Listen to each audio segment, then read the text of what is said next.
Jennifer Lopez and Can't Get Enough on BBC Radio London. It is it's 2:46 is what I was going to say, not 4.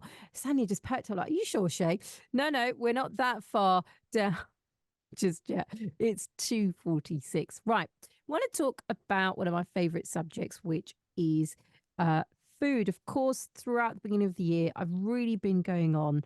In fact, as my team said, I've been banging on about wanting to get fit for 2024.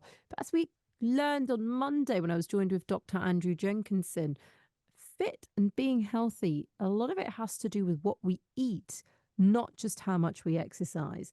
Now, 2/3, that's 67% of us, are keen to adopt aspects of the Mediterranean country's way of life. It's referred to as La Dolce Vita.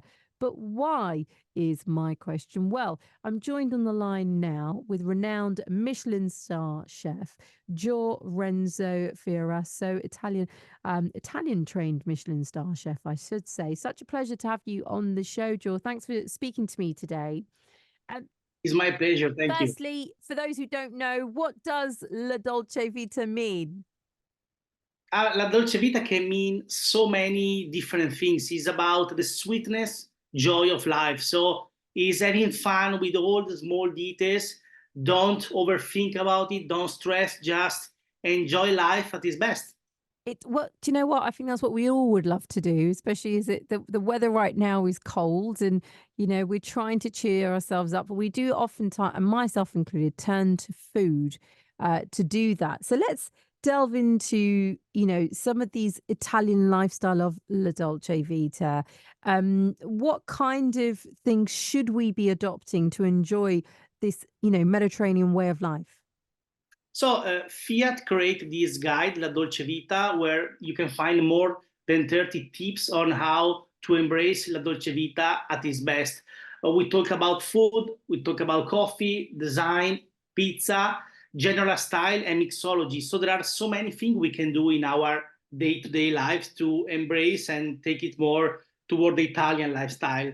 A very small but good example is when you go for a coffee break. Most of the time you are between one phone call and another one. You are very busy just thinking about work, but you need a coffee.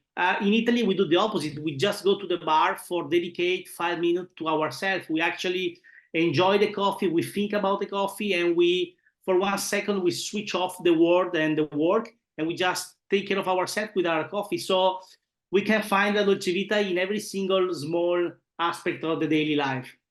Something else that I was really intrigued with as well, Joel, was this whole idea of eating more local, fresh produce. That feels like a bit of a no-brainer, really, especially when it talks about living at a slower pace. And as you say already, appreciating the small, beautiful little things in life. I think the main concept about Italian food is freshness, best ingredient, but also simplicity. Keep it fresh and as simple as possible, and always the final result, it will be great. So even something extremely normal like a spaghetti with tomato and basil, if it's done properly with the right timing, right ingredient, and we don't overcook the pasta, it will be amazing. And at the end, it's a simple dish. The other one I've got to talk to you about, and before I say this, I don't want you to judge me because I don't mean it in a bad way, but I do know how to cook, but I wouldn't say it's something I thoroughly enjoy doing. I do it because it's a necessity of life, because I'm a mum. And frankly, if my husband was cooking, it would be beans on toast every day for breakfast, lunch and dinner. And one of these particular top tips, I wanted to really get an understanding from you as a Michelin star chef, which says develop a passion for cooking. How does one do that then?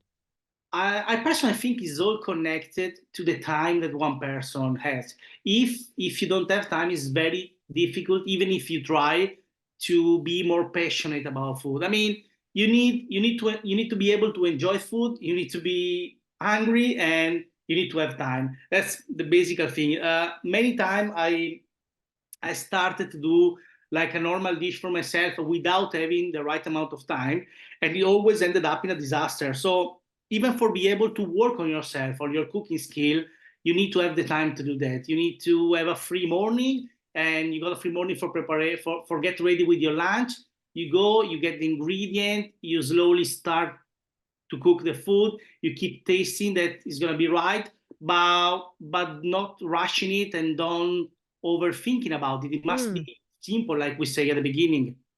I'm so glad you mentioned that, because you're right. It's I think part of it for all of us actually, Drew, is especially living in London, everything is just go, go, go. You know, Yeah. we don't even have time sometimes just to have, as you've mentioned, a coffee break or even run to the loo, let alone plan out our meals. Yeah. But as you say, if you make the time, if you consciously say to yourself, right, tomorrow evening or on the weekend, on Sunday morning, I want to spend 2 hours focusing on food prep, then it becomes, what are we saying, a part of your lifestyle, a part of way of life?